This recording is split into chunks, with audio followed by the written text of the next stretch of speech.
crying Jehovah.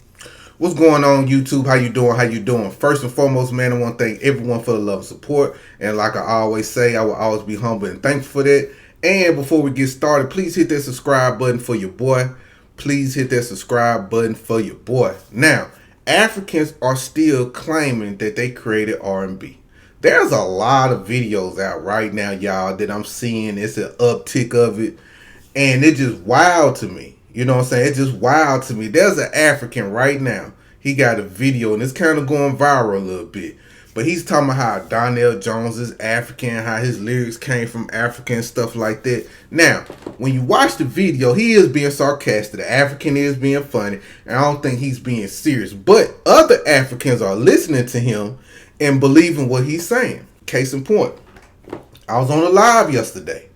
And it wasn't my live. I was on somebody else's live on TikTok. And there was an African guy on there. And he said the same thing. Like, you know, Donell Jones is African. His father's from African. His father's from Africa. A lot of his songs was inspired by Africans because of his African roots and stuff like that. So I'm looking like, what in the fuck? Wait, Donell Jones is not African. His mother and father are not Africans. They don't have no African lineage or nothing. Well, they might have lineage, you know, when transatlantic slave trade, because I don't know his genealogy, but he's the descendant of emancipated people. Let me say that.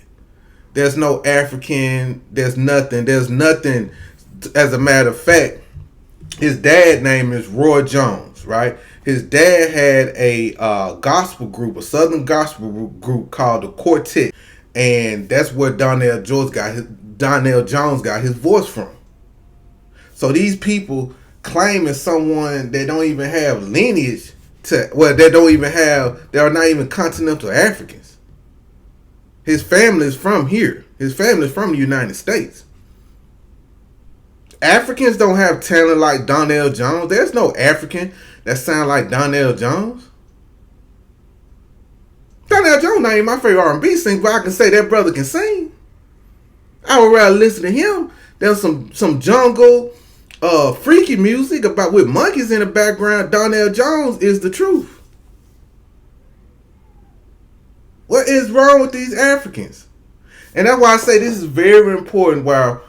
For me, and I take this real serious, when these people lie so much. They just lie so much. And the reason why it's so crazy to me, because blues started here. It evolved here. Rock and roll evolved here. Everything jazz evolved here. So everything is a combination, and it was put and smashed together, and it makes different things here in America that Black America has created. A white person didn't create R&B. An African person didn't create R&B. A Chinese person didn't create R&B. A Mexican person didn't create R&B. They didn't create really no genre of music, in my personal opinion. Now, let me not do that to them. But I'm just saying, and just for them to say that, you know, because R&B evolved from Black American innovations. Blues, spiritual, gospel, and jazz that fused other musical elements. You get what I'm saying? So the recorded industry, everything that we have done came from us. It didn't come from no West Africa. It didn't come from no South Africa. Even the drum set wasn't none of ours. So I don't know. I don't get it. And even our pioneers that was here during that time, man, they really just formed R&B. They got to get their props. We had people like Louis Jordan.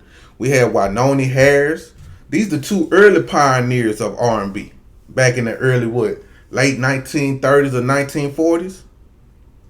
Louis Jordan was a sax player and a band leader with his band called the Tiffany Five. He made fun swing jumping music in the 1940s that everyone danced to, and he was called the father in R&B. Then you got Wynonie Harris. He was an exciting singer who shouted party songs. His hit Good Rockin' Tonight became a rock and roll classic with raunchy lyrics to it. So he was one of the first people that had raunchy lyrics to it. What African thought like that? What African thought like that? And those two together create what we hear right now as R&B. Some people call them the pioneers of that. If you listen to it, listen to the lyrics, even how they talk about a woman in the song, you can hear all the stuff was coming together during that time. Even Louis Jordan's song he had. My granddad used to play about the chickens. Something about the chickens coming home. What is it called? I think it was called the chickens. I'm trying to think, y'all. It's called the chickens or something. It's something about the chickens coming home or something like that. My granddad used to play that.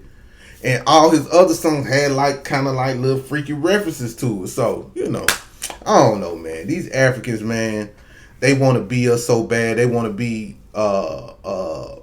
in the forefront of everything. And you know what? I'm sorry. I know I'm sounding like I'm all over the place. But even when mainstream put them in front of everybody, like just force them down our throat, them people still not successful. People still are not gravitating to them. It's something with them, bro. Like, when you go to these like little concerts or these R&B concerts, African singers are not there. It's a lot of black American singers just like Donnell Jones. They still selling. Joe still selling. Cisco Drew Hill still selling. Case still selling. All these people still selling. Africans can't have that type of feeling, man, that type of reaction. There's nobody, man, I don't remember nobody, even the old school players and the old school gals talked about African songs like, man, I remember, boy, before we went to prom in the 60s and the 70s, we were listening to some African music and things like that. We didn't do that. We just didn't do that at all. And that's why I'm telling people, man, like, these people got to be stopped. These people got to be shamed and embarrassed, because just for them to think that they part of us or they created something, no, they didn't. And I'm going to be on their helmet every time. Because like I always say, when I talk about stuff like this, where's they African Teddy P? Where's they African Teddy P? I'm just starting with around the time where I started catching on the R&B, like in the 80s, because I'm an 80s baby. Boy, they African Teddy P. Where? Marvin Gaye. Where? Where are they group KC and JoJo? Or Jodeci? Where they at? 112, where is they at? Where is the African at? Where is they female Beyonce? Female Aaliyah? Female Patti LaBelle? Who? Where is it? Where is they R. Kelly? Where is their Chris Brown? Even in this modern era, who? What, DeVito? Who, him? Maybe somebody else. Lucky, whatever his name. I don't know if I think he's African or something. Where? They are nowhere. They are not authentic, soulful people. I get very upset, man. That's why I'm sounding like I'm all over the place, and y'all just forgive me. But they are not authentic people when it comes to soul. When it comes to the spirit. R&B got something to do with gospel. Gospel is soulful. Gospel is spiritual. Gospel can make you cry. Gospel can make you feel a certain type of way when you leave church. Or when you just listen to it in your car, it can change your whole mood. It can change your whole thought process. That's what R&B do. When you're going through a breakup or something, you listen to some sad music. You listen to some FU music. A woman might listen to Keisha Cole. I should have cheated. When you thinking about your woman, fellas, and you be like, you know what? I'm ready to settle down. I might settle down. You might play that Let's Get Married song. You get what I'm saying? Or y'all might want to have some babies finally. Or you might, y'all might finally take the rub off. Y'all might do it and R. Kelly song come on, let's go half on a baby. Y'all don't mean to go half on a baby, but there's some influence you to put something inside and let that man put something inside and a baby came out. There's no African songs that can do that. It's not.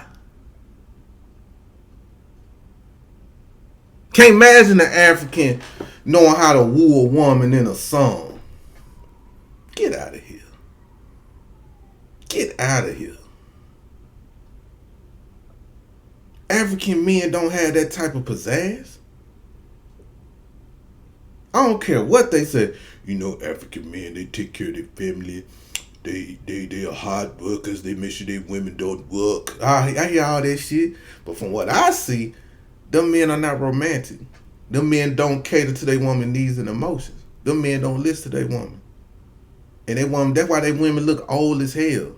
And they be 20-something years old looking old as hell. Some of they weddings, they be looking down and shit, upset with life. I get it. That's their culture. That's what they do. And I ain't knocking the African woman. But it's mighty strange. A lot of these African women run into other races of men and the white men. They might not run to the black American, but they sure run into that white boy. They sure coming over here talking about feminism and shit. Talking about how men ain't shit. So they gotta be something that they ain't doing right. When I watch their weddings on TV, the ones with money, I be like, damn.